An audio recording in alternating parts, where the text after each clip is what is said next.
Dragon Ball Sparking Zero. I played it on the PS5. I'll do my Sparking Zero review, then we will take a break, and then we'll do Rogue Flight, and then we'll jump right into we'll do some new releases, then the news. So, without further ado, Dragon Ball Sparking Zero. Talked about it last week when it came out. I gave my initial impressions. I thought it was a pretty cool game. I thought it had a lot to offer for the fans. I feel as though I stand by what I said last week, by a lot of it, in that I believe this game is absolutely 100% for the fans. There's a lot of care in even the menus, as you're seeing right now in the B-roll. I think if you want to play some sort of like Dragon Ball fantasy, Dragon Ball what if, there's a lot of what ifs that are baked into it in the form of branching paths, a lot of storylines. I haven't beaten all the character storylines. I've beaten it with Goku, I've beaten it with Frieza, and I'm about halfway through it with Vegeta, and I'm about halfway through it with Goku Black. So, and they all have their own stories. And I think there's also Trunks. So, like, there's a lot. It's a meaty game if you're into Dragon Ball. And these all have what-if scenarios, and they all go into branching paths. Branching paths that could, like, end the entire... Like, you could beat the game on, like, the second or third fight if it's, like, a branching path that's just like, oh, man, Frieza conquers the universe. The end. Yeah, a lot of social media posts out there just like, did I just ruin a canon event in the show? And like, that's definitely a lot of that out there. Yeah, and it is funny because they kind of sneak up on you because when it comes to gameplay, I will say that I didn't capture a lot of multiplayer gameplay that I've been doing recently, but it is rather complex. I'm just gonna lay it out here for anybody who's paying attention. This is like a sort of like a mixture of Tenkaichi Budokai 3 and Raging Blast. Yeah, somewhere in between. Not like a quote unquote real fighting game. You won't see it at Evo. Probably. No, I don't think you will anything like that. Funny you say that. Well, Drix. you might fight your friends. Yeah, funny you say that, Drix. Because while you may not see a game like this at Evo, I would not blame anybody for trying to like enter a tournament or thinking that they're good, because I firmly believe that you can get good at this game. There's just enough for me. There's just enough. There are a couple of maneuvers that are like advanced tech, mostly in movement. Positioning ends up being pretty important. It actually matters if I am a little bit higher or a little bit lower than you, especially if we're fighting in midair. Giant characters are definitely characters you need to know how to fight against. It's a pretty dynamic back and forth, all things considered. And I will say that after playing online and after playing against friends, and like going all out, you do get better, and it makes those what if scenarios easier to come by, because you just get this game is good like that. I would say it actually is different than the previous Dragon Ball Fighters games, even a game like Dragon Ball Fighters with a Z. Yes. In that Fighter Z. You know, the main problem that I had with Fighter Z is that it had real, quote unquote, real combos and like quote unquote like actual like extenders and like tech in it for the fighting game fan.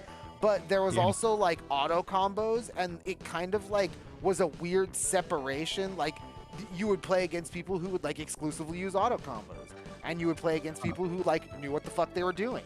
And like they're and modern and plastic. Right, yeah, exactly. And then I feel like Raging Blast suffered from that too a little bit, because Raging Blast, and Tenkaichi Budokai as those games, as far as back as those games go on the PS2 and all that stuff. I would, anyone who's played any of these Dragon Ball fighting games can tell you they have these weird esoteric mechanics that the game never tells you about, that you just kind of figure out on your own. And once you figure it out, you're kind of like on another level. This game doesn't do any of that, and I really, really, really, really appreciate it. I really appreciate the fact that this game respects what you're trying to do with it.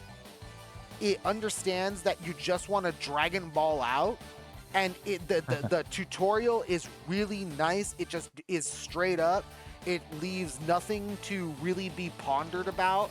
And I guess when the rubber hits the road, yeah, it is a little bit different, mainly because everything goes so fast, and the variability in your combos and how you can perform the combos, and where you can launch your opponent. You can launch them in the air, you can launch them far away, you can launch them into the ground, you can launch them into the wall, you could hit him with a back turn, you know what I mean? Now I'm hitting him in the back, doing combos in the back, and if you're hitting somebody from the back, there's even more properties. Like some attacks get bonus properties, and all attacks do more stun.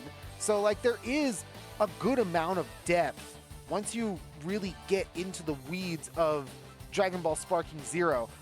I think the main problem is I don't think anyone's going to, because the online play sucks, Drix. Ooh. Drix, this Wow, online okay. play is really bad, and I will give them credit Dang. where credit is due. They do have a good system for sussing out whether or not an opponent is reliable. Like, you can choose whether or not to I shouldn't say whether or not. You can choose the match complete, they call it match completion rate of your enemies. So it could be low, very low, moderate, high, very high. So you can presumably get good connections all the time.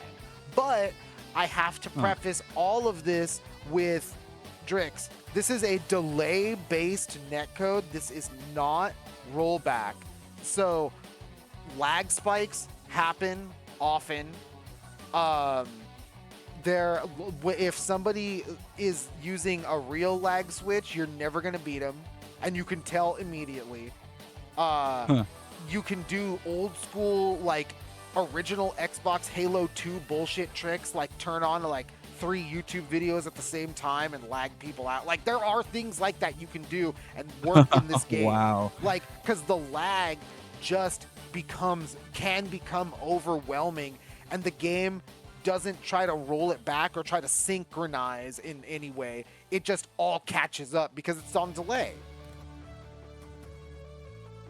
Man, that's crazy. That is the true purpose and intent of rollback netcode. Yeah, it makes it so that, like, if you are used to fighting modern day fighting games, even people clown on Mortal Kombat 1. Even if you're playing Mortal Kombat 1 has a better netcode than this game. Like, it's my main gripe with Dragon Ball Sparking Zero is that the online play, you just can't take the online play seriously. It's not a real test of your skill if you want it to be. So, with that being said, do I recommend Dragon Ball Sparking Zero? Yes. Oh, that's another thing that I wanted to say. Split screen multiplayer. It exists and it works pretty good. The frame rate runs pretty well, I gotta say, but you can only play one stage, and that's the hyperbaric time chamber. Whoa, what? One stage for your couch friend? Yes, and it's the hyperbaric time chamber. It's not even I gotta say, there's a good amount of stages featured in the game. Like, you have locations like Land of the Kais, you have the Tournament of Power Arena, right? You have Kame House, you have Planet Namek, but you can't play any of these couch bound. I guess unless you have the PC version, because you can mod it. Wow. Yeah. Okay. So it's kind of disappointing. At least they might patch it. Who knows, right? Right? Who knows? But Yeah. for now, that is a really disappointing thing. It's really disappointing, especially as someone like me who was like, damn, look at all these cool arenas that you can play as online. I love fighting in the Land of the Kais because it's just a really cool stage Yeah. with not a lot of bullshit in it. And I really like fighting in the exact opposite of the Land Let's of the go somewhere Kais. empty. The exact opposite of the Land of the Kais, the World Budokai Arena. So like Yeah. I love those two arenas, but I can't play any of them with like my little brother at home. Ooh, only online, huh? Only online. Yeah, my glass has been shattered. Yeah. That's kind of lame. But other than that, it's pretty good. The combat's nice. Transforming mid match always feels great. Pulling off supers like you're seeing in the B-roll right now always feels really great. There's a lot of characters. Yes, I will preface by saying there's a lot of characters. Asterisk. Yes, there's like 12 Gokus, 20 Gokus. Yes, I mean, what Dragon Ball Z game would it be without those? But like, hey, like, listen, I'm a big Dragon Ball. I like my. In the B-roll right here, you're seeing me play as fucking Tapion. All right, so like, I like my Dragon Ball B side characters. You know what I'm saying? Yeah. So like, you have a good selection of characters. It's really nice. Like, one of my favorite teams, Tapion,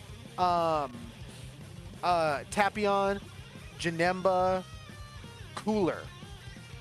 The movie guys. Yeah, the movie guys. Like, yeah, you're right. The fucking movie guys. God damn it. Squad up with the movie guys. Yeah, squad up with the movie guys. But like, there is a lot of a wide variety of characters, even characters that like play as like Yajirobe, right? Yeah, surprisingly useful. Yeah, you can play as like Yajirobe. You can play as fucking Mr. Satan. You can play as Videl. You can play as Videl as Great Saiyaman 2, right? Nice. Like, I could play as Nail. Love that. Like, I haven't played as Nail in a while. yeah, you can play as every individual member of the Ginyu Force. Like, there's a lot of great things in here. Beerus, Whis, you're seeing him in the B-roll. You could play as them too. Everyone is in. Everyone is here. Super Smash Bros. Ultimate. But like, it's not.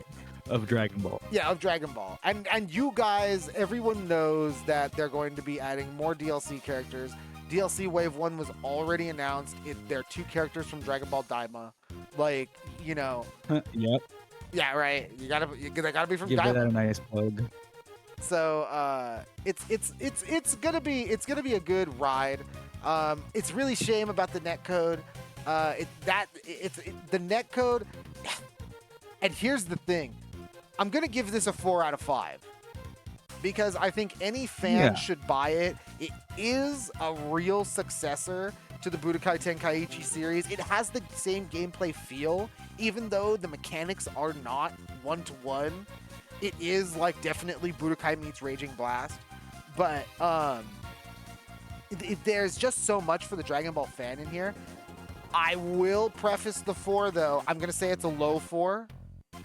Like, it's not a very convincing 4 because the deadly duo for me is the online play being rather lackluster. I'm just gonna say it. It's rather lackluster because Drix, and I wouldn't be so up on it, and I wouldn't be so wild on it if the timing for certain things such as a super counter or a sidestep, like actually a good sidestep.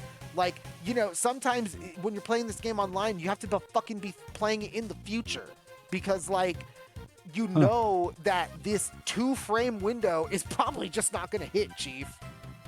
Like, yikes. Yeah, so there's that combined with the fact that couch multiplayer only has the hyperbaric time chamber as its sole arena to fight in, Drakes, I can't recommend this for someone who's just looking for a fighting game. I can't. Yeah, Even like something fun to play with your person next to you. yeah, like I can't recommend that because like, and it's gonna sting extra hard because you're gonna be like, damn, why can I play? Especially if you're just trying to find something like if you're a Dragon Ball fan and like your girlfriend's not a Dragon Ball fan, right? But she likes video games, or like your partner, they're not a fucking Dragon Ball fan, but they're down to play video games. You really kind of can't play this game with them because you only can play in, I'm just gonna say it, the most boring arena.